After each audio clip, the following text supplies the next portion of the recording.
First day of distribution, I walked to 30 stores in Manhattan and sold into 29 of them.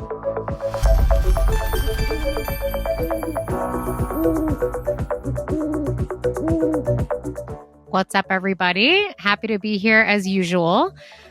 Today we have a special guest, Benjamin Mogul. And you can see these delicious looking drinks over here. He created these drinks. He's a guru in the wellness industry. Do you want to tell our audience a little bit more about what you do? Sure. Thank you, Danielle. Thank you, Jason, for having me on. It's a pleasure. Hello, everyone, Owwll viewers. Yeah, so I'm the founder and CEO of Cann-Ade Corporation, the sole producer, exclusive producer of Cann-Ade Beverages. We're the first and only USDA organic certified cannabis-infused beverage in the world. All our products are gluten-free, vegan, kosher, and bottled in glass, super anti-inflammatory, amazing relaxation. You're getting me excited. You're getting me excited. I know when you said bottled in glass. So is this is this sold right over the counter at Publix, or is it like you need a special license? Is this, in distribution centers where you get marijuana, for example, or hemp?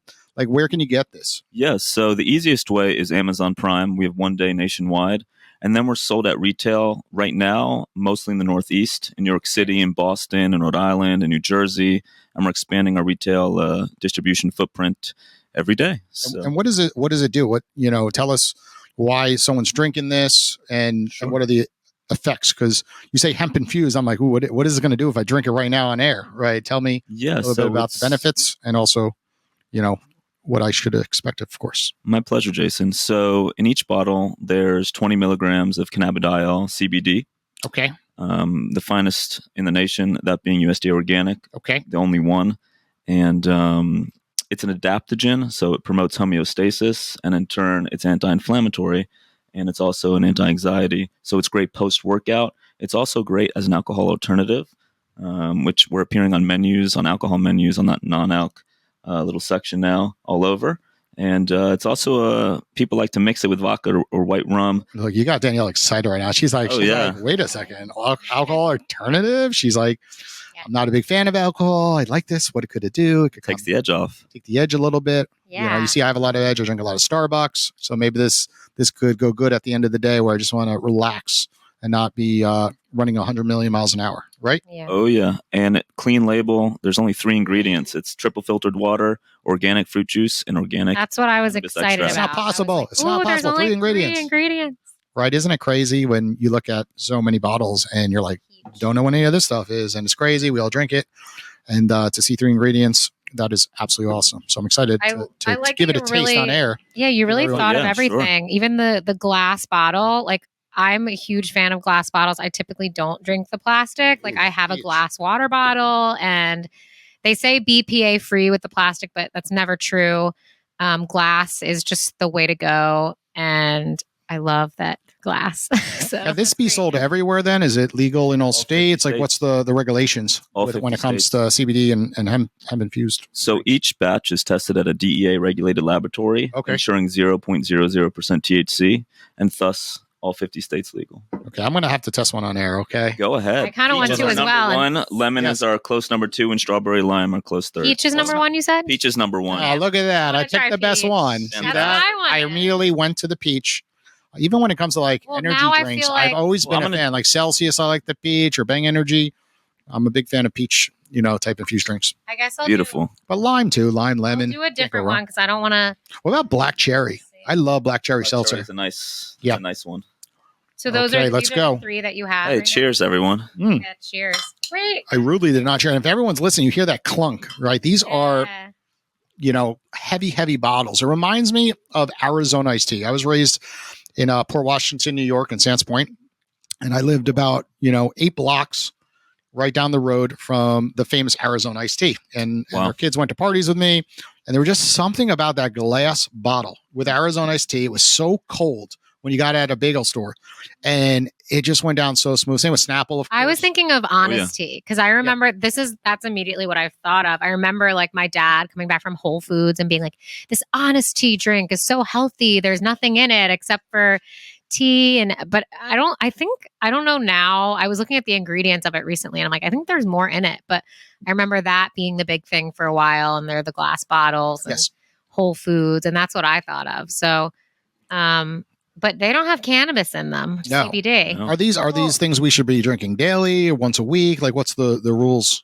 Daily. It's okay. I suggest 3 a day, one in the morning. I one at love lunch, it. And one Because before bed. It's a great of nightcap. course, I'm always careful with a lot of stuff. I'm a big water drinker, right? I try to drink 5 bottles of water per day, and I just like, I and then seltzers. Like, I'm water and seltzer type of guy, right? And I've kicked the Diet Coke, I've kicked the regular Coke, Good for you. and even Celsius I'll drink. We're big fans of them. They're right down the block in Boca Raton. They've done some sponsorships. I love this. But like, I'm always nervous still, like even Celsius, like my heart races a little bit. And, even though it's the healthier energy drink, I'm still like a little cautious, just too much, I always say, okay, there's only 3 ingredients, but I'm like, there's still CBD in there. There's still hemp. So I'm always a little nervous to drink it more than a few times a week, of course. So I always like talking to the expert, because you could tell me different things. I'm like, no. Like there are these benefits, like coffee, right? All the coffee places are lying to us. They're like, drink coffee. And then the next week, like, don't drink coffee. Drink coffee. Don't drink coffee. That's so funny. Right? Yep. Because I'm a big coffee drinker. That I drink daily. So I want to know, obviously there's so many drinks out there. How did you decide, I'm going to get out there, I'm going to create this product, I'm going to compete with, I've seen other CBD drinks on the market. So Sure. how did you decide to get into this competitive industry? And then what makes Cann-Ade different from those other CBD drinks out there? So I guess it's a 2-part question.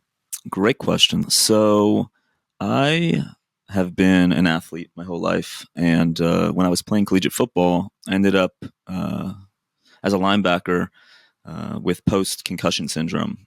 And I tested poorly at the Mayo Clinic up in Jacksonville. And a talk with the physician led me to step away from the game. Yeah. And that's when, I was really suffering with this post-concussion syndrome. Yeah. And my best friend at the time, who had family out in California, who was growing really craft special healing cannabis, brought some to me, and it was CBD rich. And from the first time I consumed it, it was instantly providing improvement in my overall health. And how long ago was this? About 10 years ago. Okay.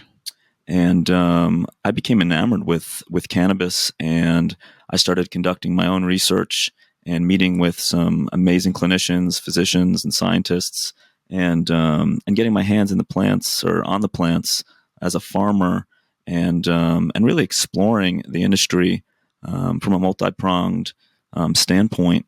At that time, parents were being arrested in the state of Florida for giving their children CBD-rich cannabis to help with epilepsy, and that was before the Charlotte's Web bill came forward in our state. And I became a major advocate, writing letters to the Department of Health, explaining my experience, and linking together with some amazing physicians, as mentioned, and ultimately studying the brain and the body as a pre-med student, and had the opportunity to be one of the first growers with now a multi-billion-dollar company. I was one of the first individuals to grow for them and with them. So I've grown thousands of cannabis plants and was able to thank you. That's not easy in Florida. For everyone listening, it's a vertical market. I've interviewed like Brody Cobb on one of my other podcast shows, The Shrimp Tank, and he explained the whole process that, it's not easy to get a license. There's under 20 licenses out there. Most of them are not even being used. It's very costly again, and then you got to grow it. You have to sell it. So it's a very hard market in the state of Florida. So good for you for getting in. And I know it's not easy to go through 10 years of getting this on the shelves. Beverages most of the time fail. 99.9% of them, just like mobile apps, right? You know it. We're the same business in a way. Like everyone says, don't do it, right? You go on Shark Tank, and what do they say if it's a beverage? Like, it's a great beverage, but I'm going to sit this one out, right? They always sit out. And you said, nope, I believe in this so much. And you got into a you got personal benefit from it. I like that story that it's, I think as entrepreneurs, like that's why I do what I do. Like in terms of I'm in wellness, I teach meditation because I know it works and like it helped me with my anxiety and depression. And that's why like when something has helped you that much, you want to put it out there. You want others, you have a good intention behind it. I think that's when things succeed. You're not just doing this for the money. Like, no. So it's really mission driven, and yeah. And I saw the products that were being produced, and I saw a need in the mass market for a cannabis product that was easy to consume, that wasn't scary, that really set the bar at a different level of gold standard for safety and efficacy. Yeah. And I found beverage to be that medium because we're all chronically dehydrated. And with a touch of fruit juice and the hemp extract that we sourced, we're fulfilling a need in a major total addressable market. And you mentioned Snapple. Our director of sales was actually the original director of sales for awesome. Snapple. And then he helped lead Zico, Coconut Water to their exit, and Hint Water as well. And this is his final hurrah. So shout out to Robert J. Corsaro. We love you. He's got to get on Owwll, of course, so people can call him, pick his brain. He's a great mentor, it sounds Mr. like. Brooklyn, he's the would best. love The it. best. We Absolutely. do mentorship Mondays on the app because people like him, of course, are pretty wealthy, I'm assuming. And what ends up happening is they don't care about really networking or giving advice, but they want to mentor others. They don't care about the money element of Owwll, right? So what we did is we created this thing called Mentorship Monday where experts go on there and they don't feel like they're devaluing their services and they just charge $1. And it's cool. Someone like him could go on there on a Monday morning and just say, hey, call me, willing to help you make a dent on this world, right? Because lots of times that's what they want to do. They want to just go to folks like you and say, hey, I see what you're doing. I just want to help. It's not about the money side of things. So let's talk a little bit about when this product got on the shelf, so our audience really sees like how long it took you to get, because often they're like, oh, it's cool. I want to do a bottle, but like in a drink and hemp and marijuana, whatever it might be. Right. But it took years, I'm assuming, so how long did it take to get your first bottle on any storefront, Amazon or on a shelf? Well, I started my journey in the cannabis industry in 2013. Yeah. We brought this product to market at retail 14 to 16 months ago. Okay. It wasn't USDA certified organic at that time. Gotcha. We're about 8 months into that. And the company was, initial corporate docs, December 2019. Mm-hmm. Self-funded, or did you raise capital at that time with pitch decks? Did you go pitching? Originally self-funded. Okay. And friends and family, and then brought in a local angel. Nice. Of course, with a pitch deck and so forth, and took a piece of equity, and we're still raising as beverage. As we can use Celsius as a case study, I can talk about them all day. Awesome. But we're always are raising, and eventually partner with a large global strategic, very similar to Celsius, because it's all about the distribution, and that's when the unit economics really start to make sense. And so let's talk a little bit about the distribution, because most brands fail because of bad marketing, right? I've seen so many beverages. One of my worst investments was Skinny Water. Back in 2000s, I don't know. I was in New York City. They were up on big billboards, and they got into Walmart. They got into Target, and they had everything. Like, oh, the person used to work for Pepsi Cola, and it doesn't matter. You have to get distribution. Right? The big boys, I think they say unless you get up to 50 million of revenue, it's like no one.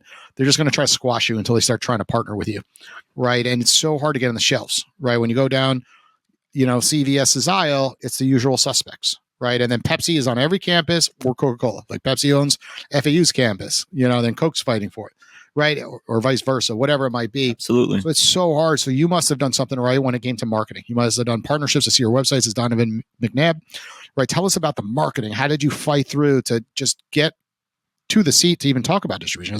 You don't just call up Walmart and say, hey, can we be on your shelves, or Costco or BJ's, right? You have to have someone like Donovan McNabb who has someone they could call just to get the meeting. And then you get the meeting, and then you have to, of course, then, say this is amazing. You got to try it out, and then sales have to hit.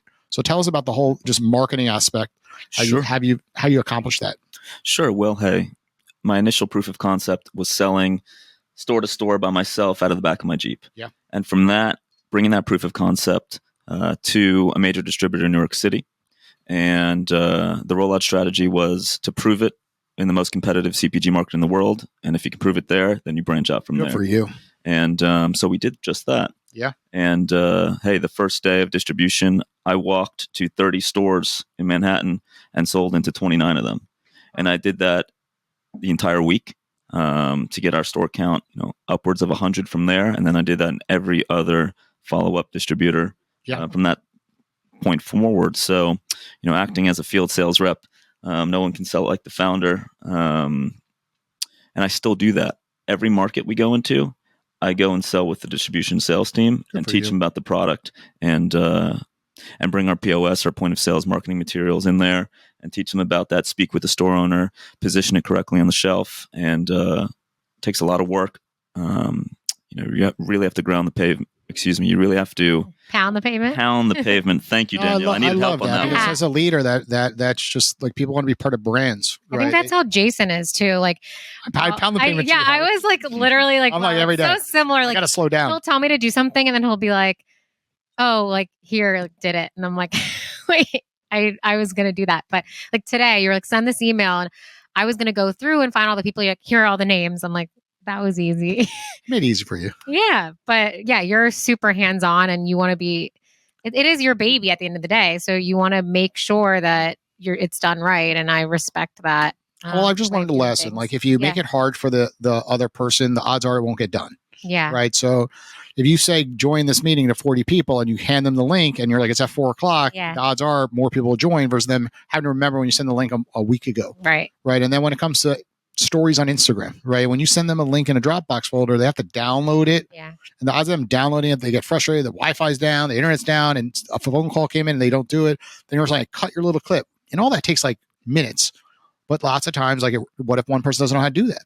Right. But if we just take the clip, put it on Instagram and tag them, all they got to do is hit add. And now it's going out to all their people on their story. So I'm just a believer of like keeping it as user-friendly as you can. And Owwll, that's part of its success. It's like we have built crap, torn it down, built crap, torn it down, and we just keep going. And until we get it right, because as much as you think it's user-friendly, the person who signs in, they're the true test. When you sign into the app, can you get through?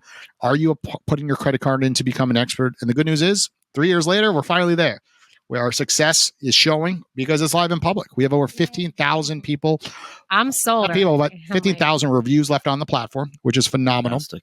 But you go under new experts, and those experts are there for 30 days before they lose the new symbol. So you can go right there and see, like, this is how many people have put in their credit card that want to be part of Owwll, right? Unless we give them a free trial. But most of those people are not free trials. You get a free trial because you're a guest on the Owwll podcast. But it just shows like you just don't give up. You don't take no for an answer. Never. And can you share, while you're sharing this, I'm going to start going live to take some calls. So if you're listening, call in. We're about to go live. I want to hear from you in the next minute or so, just how you deal with rejection, right? Because you get a lot of rejection, just like my mobile app Owwll, right? Everyone told me, throw in the card, you spent enough money, Jason. Don't rebuild it. That's going to cost more money. And then you're like, they just don't understand it like you do or I do. But you handle rejection a different way. You avoid a lot, you ignore a lot of the noise. So just share how you handle the rejection, because beverages are the hardest. Yeah, hey, it's the high risk, high reward space without a doubt. How to handle rejection? You just keep on putting one foot in front of the other, and adapting and listening and learning and remaining humble and waking up every day with that fire and pure, relentless belief that it's going to win no matter what. I like the staying humble answer as well. And it's vital. And being able to adapt, because I've seen so many people, even just as a musician, like we are entrepreneurs, which many people don't realize, like we are out doing the same thing, getting gigs and competitive industry again. And so, yeah, I think just knowing that there's always someone one step ahead and learning from those other people is key. Vital. You have to be a lifetime learner. And as an old client of mine used to say in his Kentucky accent, Benjamin, humility is just about as important as breathing. Let's hear the Kentucky accent. That was it. That was the best I could do. No, you can do better than that. I don't know about that one. I can put a little bit on. Yeah. that was better. Okay. We're going to, you're going live right now. Okay, good. Well, let's keep talking. He's not going to get a call right away. For everyone listening, this is how you go live. There's a little clock, right? And pretty much that clock just sent out notifications to all his followers. And then if you're out there listening live, call him right now. You're going to be patched into the Owwll podcast, and you could ask Benjamin any questions on your mind. I'm curious, as a future consumer, how much does this cost in the store? Yeah, averaging about $4.99. Oh, really? That's not bad. Yeah. Okay. I was expecting more, honestly. Nope, so I think about what is it? I'm blanking, but they're like for your gut. I can't. Kombucha. Yes. That's about the average price for them too. I feel like they're more expensive than that. Sometimes. Like $7, maybe. It's the specific brands, or coconut water. They can go for like $8, which is crazy to me. Like I want to drink it, but I'm like, but $8, It's up there. So I think that's pretty fair. Well, people are willing to spend a lot. Like we go to Yeah. Raw Juice often down here, and Raw Juice has smoothies at $12, $14, and people are buying them every single day. People are going to Yeah. Starbucks without a problem spending It's $6 true. to $8 on a Starbucks drink. Yep. And this has a lot in it. It's not just a regular, no, but I think regular 6 drink. is like I was thinking that was cheap, honestly, for everything you're getting with this. And it's a way to make this wellness drink accessible to more people, because I think not a lot of people can afford Starbucks and green juices all the time. So I think that's a great price. Well, I appreciate that. And that's a lot to do with the mission of Cann-Ade. It's about cannabinoid access to the mass market. Mm-hmm. And because at Cann-Ade, we believe that we're all battling inflammation every day. Mm-hmm. And Great, yeah. this is a daily beverage that really fights that inflammation in the most natural fashion. So we think that the more people that consume this, and like it says in our bottle, that we believe that together we can enjoy a healthier, happier existence. And that's what Cann-Ade's all about. And to read that full statement, a portion of our earnings is donated to clinical research studying amazingly powerful hemp plants. We believe that together we can enjoy a healthier, happier existence. And thus, we're contributing to the nonpartisan federal nonprofit AmVets, American Veterans, who, as a team, they're presently working towards access, safe and efficacious and affordable cannabis access to veterans nationwide. So that's our ongoing philanthropic partner that we're really proud and serious about. Wow, that's amazing. Excuse me for stuttering. My goodness. It was good vocab words. I need a little bit more Cann-Ade. Yeah, I'm trying to think. I don't know if it's placebo. That's the problem. Like, I feel relaxed, but it's not placebo. I'm like, is it placebo? Definitely not placebo. But yeah, because I've getting calmer on this podcast if anyone's noticing. I had so much energy when we started. Yeah, me too. It's calming me down. I feel calm. I'm not shouting at the mic anymore. I feel like CBD though, like when I've just tried it in the past, like gummies and stuff, doesn't really work unless there is marijuana like with it. Well, this isn't any CBD. Right. Okay. Yeah. So I don't know, because I'm kind of curious, like when people talk about CBD and like versus, different cannabinoids, marijuana, like Delta, whatever it is. I don't know, 7, who knows? But don't get me started. Yeah, I'm curious, like obviously with this, it's legal, like CBD is legal here, but marijuana is not, right? Like you're opening up a can of worms, Danielle. Yeah. It's legal if you have Well, I guess if you have a card, but not like to just sell. But New York, I think it is now, right? New York, you can walk right in anywhere and it's legal. So every state is quite different, but it's going towards legalization, like New York. Without a doubt, New York's doing it. Florida's going to do it, right? I don't know.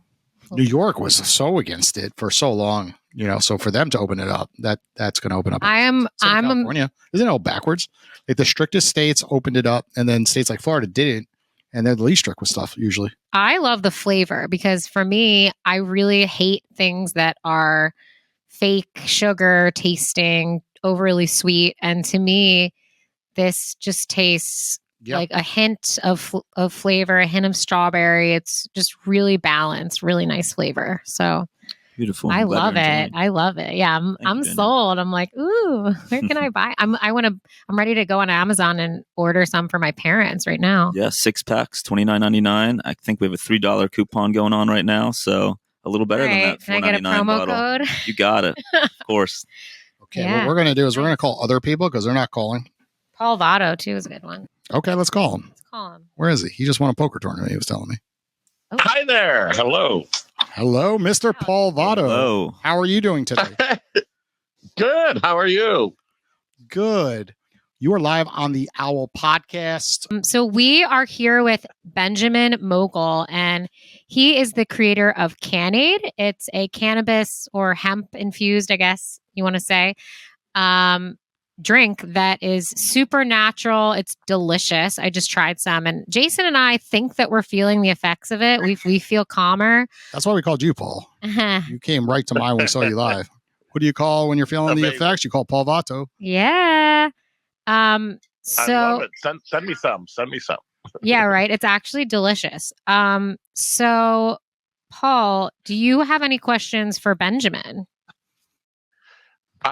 Well, I would like to, start a brand. I mean, I have a brand as far as cigars go, Vato cigars, but I've been trying to look into starting either a tequila brand, but I think that's maybe run its course. I'm thinking mezcal. Oh, I love And I mezcal. know obviously mezcal is, it's not the same as CBD or cannabis, but it's a brand. So if there's any advice as starting something in the beverage industry, I would greatly appreciate it. Hey, Paul, this is Ben Mogul. How are you? I'm doing well, Ben. Thank you. Great. You for answering my question. Great. I like absolutely. how we call Paul because I forgot he has a cigar brand. So this is perfect. Yeah, I was like Vegas. Perfect. I feel like he'll be. Yeah. I must lead that drinking a Cann-Ade while smoking a cigar is a wonderful combination. We're in a few cigar bars locally here in Fort Lauderdale. But hey, starting a beverage brand, the number one thing comes to what Jason was sharing earlier, thick skin. And I mean, hey, if you're in cigars, I mean, that's CPG, I'd say. And a wonderful thing, a wonderful libation. So first thing that comes to mind is branding and quality and co-packing and how you're going to produce it and the unit economics of it and building a team. Building out an initial advisory board is something that I always suggest when people are consulting with me, a meeting of the minds to check you and to bring different sort of brain power. What about money, right? Like how much money do you really need if you're going to bootstrap it to begin with? Right? Because often people are like, 50,000, I'll get going. But really, what's that number with and again, every beverage is different, but like what Paul's asking. It's 7 figures plus. Yeah, there you go, Paul. You got 7 figures to give it a try? Is that too risky? But is that too risky? That leads me to my next question. Yes. Can I borrow seven figures? That's a great rebound. That's why we call Mr. Vato. Well, if we have an initial sample prototype, if we can see a deck, see who's involved, see the corporate structure, we'll take a look. It's not a no. I love it. Thank you. It's not a no. Woo! Often it takes 99 no's, and then you get that one yes, and that's all that matters. So you're saying saying to raise a Series A, it's about 299 no's, but I was going to go higher. I was going to go like. So you're saying the first 800 no's. The first step, if I'm like, I love mezcal because I do. I want to start a mezcal brand, right? The first step is getting an advisory board. You would say? No, I'd say the first step is calling him an Owwll. First creating a name and creating an initial prototype. Okay. And then from that initial prototype, you need proof of concept. Okay. And building off of that proof of concept, first money in is going to be your own, and then friends and family, and building that proof of concept, making sure it has key differentiators to it, and the name is fantastic, and the product itself is fantastic, and then there's a lot of mistakes to be made and a lot to not make with regard to distribution and marketing dollars and moving lean and mean. And there's a lot I could talk about there. I think people should work for a brand first then, right? Often people create brands in the beverage industry that have no experience in the beverage industry. They're like, oh, it'd be cool. It sounds right? Oh, I'll make a beer. I'll make an alcohol, and all of a sudden, or just a seltzer, right? And they go down a path, but they really have no experience in that industry. So it's cool that you started like growing cannabis and hemp. You knew about the industry before getting into this product. That's certainly helpful. Yeah. Certainly helpful. Working for a brand, it depends on the brand's life cycle ahead of time and how that would translate or not translate to a startup, to a new product.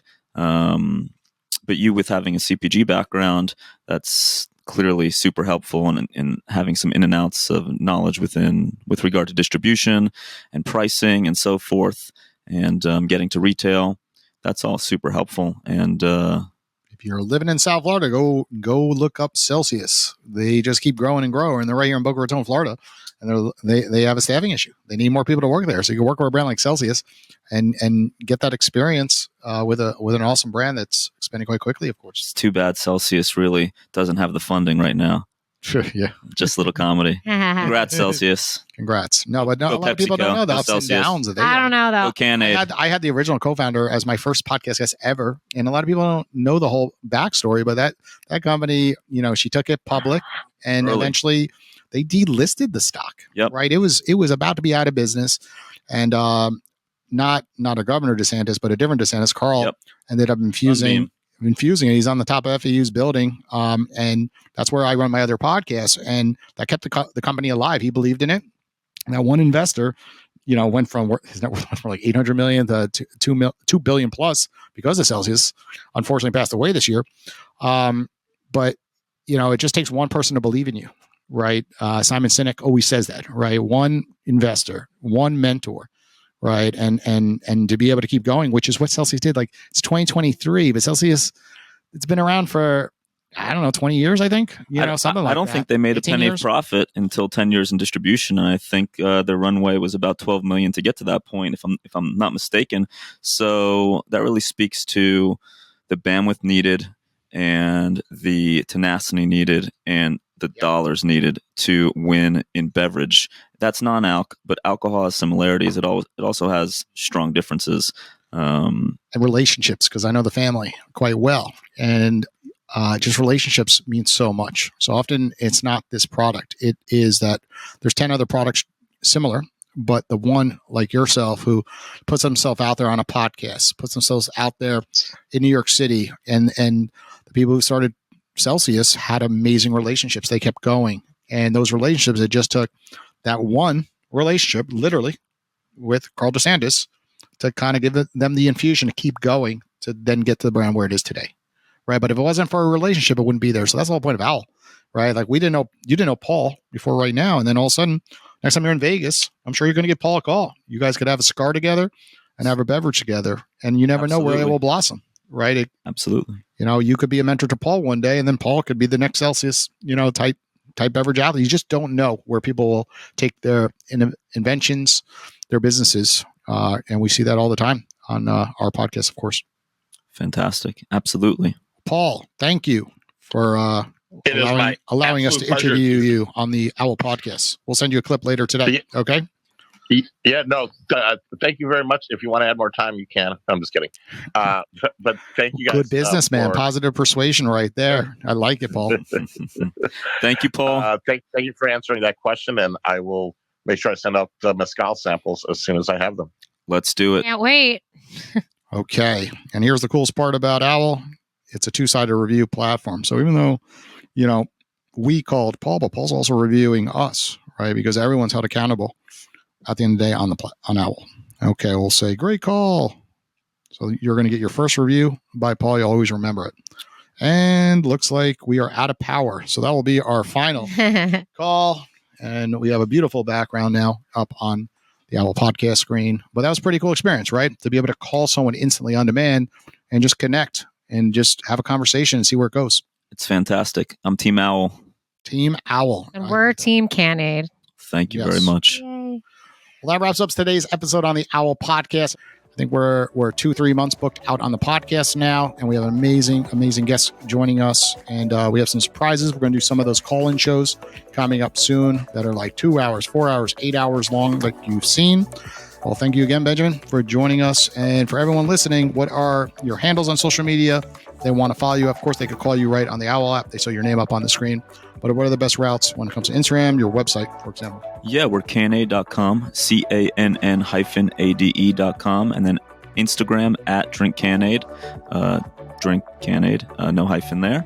And then on Amazon, One Day Prime, nationwide, type in Cann-Ade. You'll find us there. It's been an absolute pleasure. Take care. Absolute pleasure it has been. Post-production for the Owwll podcast is done with care by Ocean Tree Creative.